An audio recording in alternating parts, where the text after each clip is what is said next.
Hello, everyone. My name is Erick Rheam. I'm a professional speaker and author. I'm also a facilitator here at the Speaker Lab. And today on Talk Speaker to Me, I'm going to be digging into Workshops 101. Hey, whatever you're doing, pull over to the side. If you're listening to this, jump out of the shower, stop running, get out a pen and pencil, and take some notes. This is going to be an impactful episode. Why? We're going to be talking about workshops. So why would a speaker want to dive into the world of workshops? Well, let's talk about that for a second. First of all, if you really want to have an impact and expand your reach, there's no better way than doing it through workshops. If you're one of those types of speakers that you want to do more than just scratch the surface like at a keynote, no, you want to walk alongside some people. You want to do a deeper dive. You have a message that really begs to have a deeper dive session to it. You got to unpack that. Then workshops are probably for you. Listen, if you want to make more money, workshops are more profitable. Why do I know that? Because it has happened to me. I've experienced it myself. The other reason why you want to maybe look at workshops, it's a way for you to build long-term relationships with clients. You know, one of the things about becoming a speaker, the hardest part about being a speaker, it's not getting on stage. It's actually getting on stage after stage after stage and getting hired over and over and over again. You know, the study suggests that 5 out of 10 speakers don't make it beyond 5 years, and 7 out of 10 speakers don't make it to year 10. I am on year 10, which means I'm not a statistic. Why? Because of workshops.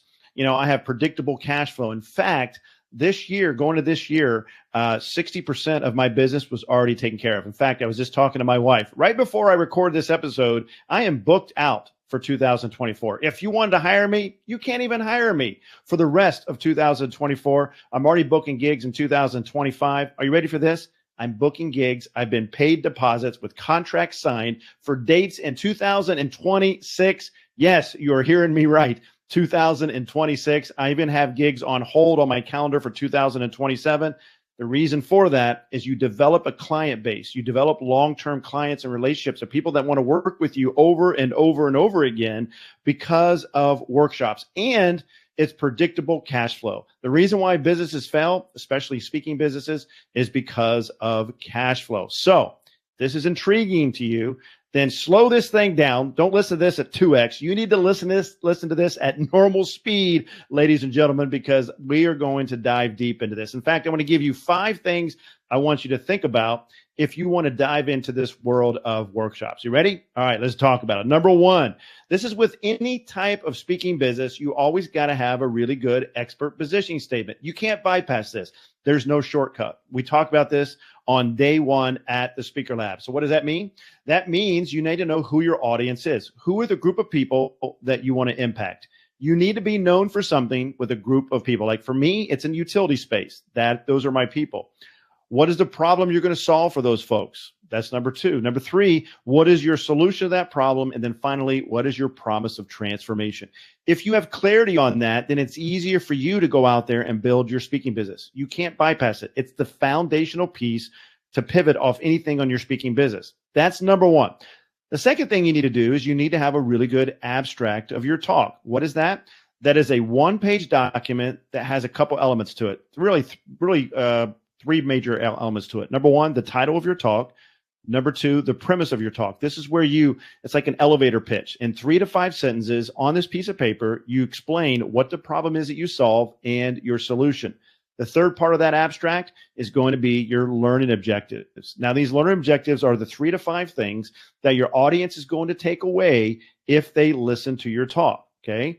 You got to have that abstract. That abstract is the best way for you to go out and test your market. So if you're going to go out to a certain market and you're going to test this idea of your workshop, you need to have information. So if you talk to a decision maker or an event planner and they say, hey, Eric, send me some information, you're going to send them that abstract. The abstract is the best way, the easiest way, the quickest way to test the market to see if there's alignment with what you want to bring to the marketplace.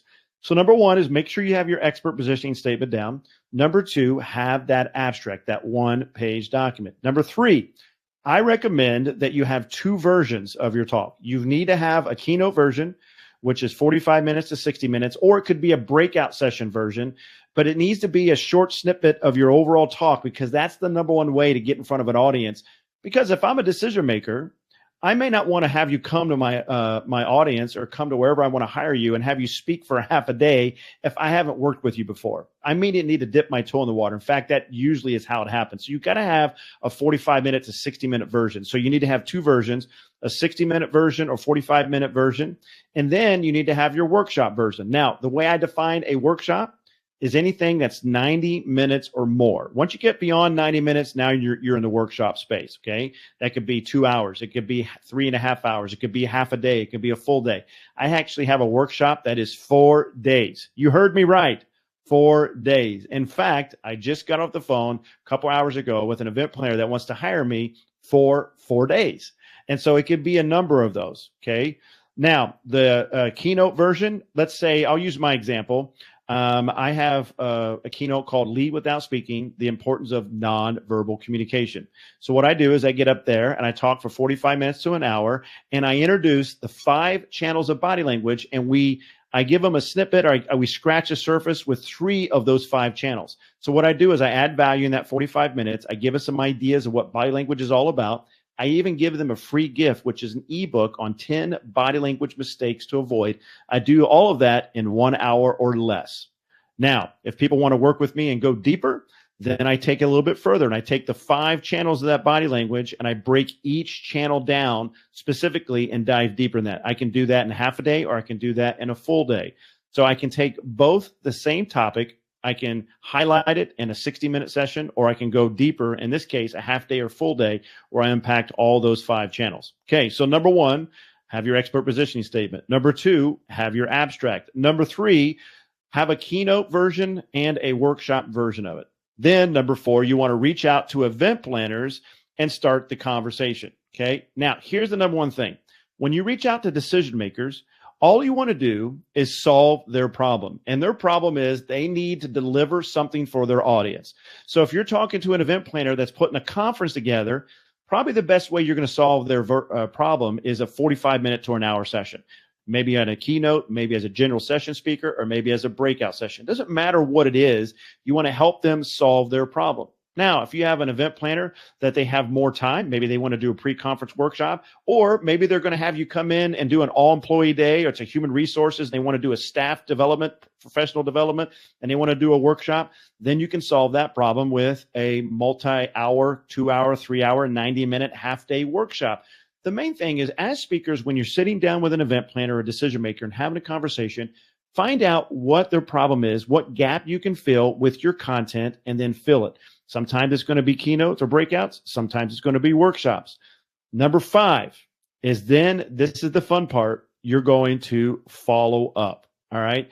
Your job is to get on that stage, however you need to do it. Okay. A lot of times it's going to be probably in a breakout session or something like that. Your job then is to turn those into workshops. And I do this all the time. So here's how it works. I get hired by an event planner. They want me to come to a conference, and they want me to do a keynote and a breakout session on my body language. And I do just that. Then what I do is, after I get off the stage, there's going to be excited audience members that want to come chat with me. I want to get their information. I'm going to put that into my CRM, which is called a customer relationship management tool. If you don't know what that is, go Google it, look at it. We've got other podcast episodes on that. You can learn more about it. But the CRM is going to allow you to do your follow-up and follow up with these folks that are excited to chat with you about maybe having you come in and do their workshops. In fact, the number 1 way I get workshops or hired for workshops is from people that sit in the audience in one of my sessions that get excited about it. They come up to me and they said, Eric, I really like this information. In fact, this just happened to me a few weeks ago in Kansas City.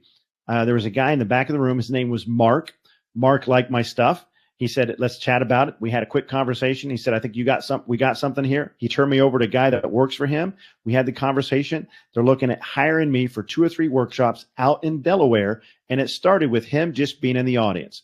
The second way I follow up is the people that hired me for that event, the event planner themselves. I will have a follow-up call with them. We'll talk about how I did. We'll get the feedback. And then I will ask them, hey, how can I serve you further? What are other events that you have? A lot of times what happens in those conversations, they may say something like, well, what do you have? And I said, well, I've got this workshop. We can dive deeper. Let's talk about how we can serve you in that way. And we'll come up with different ways in which I can serve them. And I just rinse and repeat and do that over and over and over again. So let's recap if you're interested in diving into this workshop space, there are 5 things I want you to do. Number 1, create that expert positioning statement, your audience, the problem you're solving, what is your solution to that problem, and what's your transformation. Number 2, take that information, put it in the abstract form. We have your title, the premise, that 3 to 5 sentence that talks about your talk, and then the 3 to 5 learning objectives. Number 3, then you want to develop your workshop version of it and your keynote version of it. Number 4, you're going to start reaching out to decision makers, event planners, and having a conversation to see what it's going to take for you to get on that stage. And then when you finally get on that stage, you want to follow up to ensure that you can dive deeper with folks that are interested in working with you and setting up more gigs down the road. And you just do that over and over again. That's exactly what I do myself. Now, if you find yourself interested in this, like, man, this is something that I'm really interested in, Eric, how can I get more information? We got you covered. Why? Because the Speaker Lab doesn't mess around, folks. And we've actually got some content on this. We actually have a cohort that we're developing that I'm leading myself. I'm the only one at the Speaker Lab that's leading this. And I'm in partnership with one of our coaches, Nanette, who's fantastic at this. And we actually are putting a cohort together right now. So if you're interested and this is intriguing to you, then I want you to go to thespeakerlab.com/workshop and set up an appointment with one of our enrollment advisors today, and they will let you know whether or not you're a good fit. So go to thespeakerlab.com/workshop and check it out. I'd love to have you on there. We only got a few slots left. We're going to be starting up here in a few weeks. I'd love to hang out with you. Hey, listen, folks, my name is Erick Rheam. I am a professional speaker and author, but it's been exciting and fun to hang out with you. Keep plugging into this podcast, Talk Speaker to Me, because we are moving all in on this. We are leaning into this, and we want to continue to bring concentrated information with you. And we're so glad that you're tying into us. We appreciate you, and I hope to see each and every one of you out on the speaker trail. We'll talk to you soon.